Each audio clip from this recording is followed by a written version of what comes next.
Thank you so much for being with us. Thank you for joining Newsmax. You just returned from Ukraine this week, and you said that Russia is gambling with war amid repeated drone and aircraft incursions into NATO airspace. Are we on the brink of an all-out war with Russia? Russia is constantly testing us, how far they can go. I mean, testing our unity as NATO, as European Union, how far they can really go. And the other thing they're trying to do is to sow fear inside our societies. If another Russian fighter jet violates NATO airspace, do you support shooting it down? And I ask that because today we heard Mark Rutte say that NATO will not take such action unless there is a direct threat. But recently, 3 Russian jets crossed into your country, Estonia's airspace.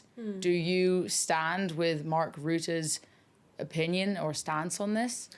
Well, it is also Prime Minister Tusk who has said that, if they come, then we will shoot them down. And President Trump then said that, of course, you should if they are violating your airspace. I think there was a statement by him as well. I think this is to send a clear message to Russia that you can't gamble with this. I think this is important. We have the most successful defense alliance, which is NATO. And there we have Article 5 that says attack on one is attack on all, and of course the countries have the right to defend itself. That is also very clear. Donald Trump and Volodymyr Zelensky are set to meet at the White House on Friday, and there's growing speculation about whether the US will provide long-range weapons.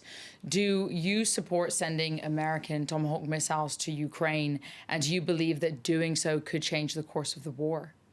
Of course, it's up to President Trump to decide, but it's clear that Ukraine needs all the firepower they can get in order to really turn the tables. And there was it was in September when President Trump actually tweeted that Ukraine can win this war. Russia is a paper tiger. This was widely welcomed in Europe, the statements that he made. And it's clear that we also need to show Russia that they can't win this war, and also put pressure on them to stop the killing, really, what they're doing in Ukraine.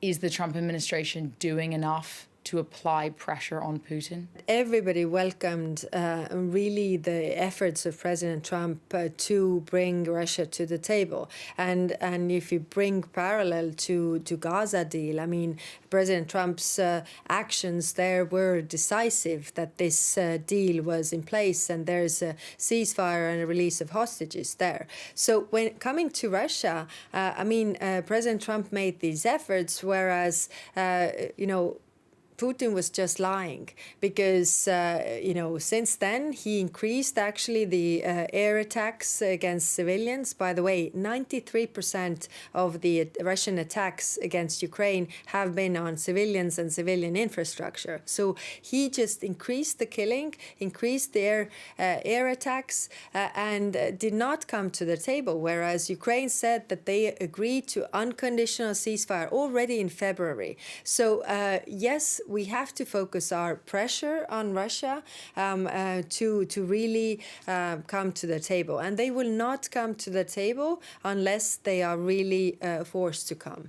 The EU recently unveiled its 19th sanctions package against Russia, yet European countries continue to buy Russian energy, something that President Trump has criticized.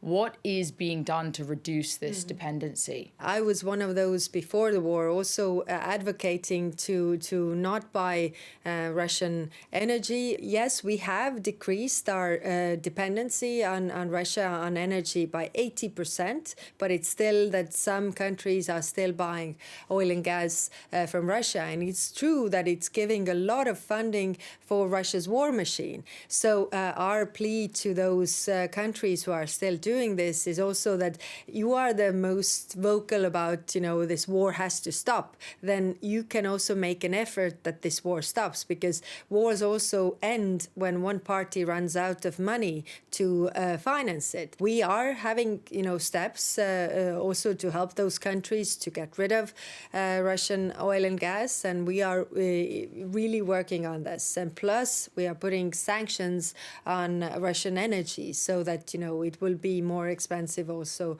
to buy it. What, in your opinion, were the key takeaways from this defence ministers' meeting? One is our own defence, what we are doing for our own defence, and what we are doing with this 5% of defence spending that everybody has promised to really be able to defend Europe. The other line is the support for Ukraine, and there is so much more we can do. Ukraine needs air defence, needs artillery shells to defend its people. Like I said, mostly they are civilians that are hit.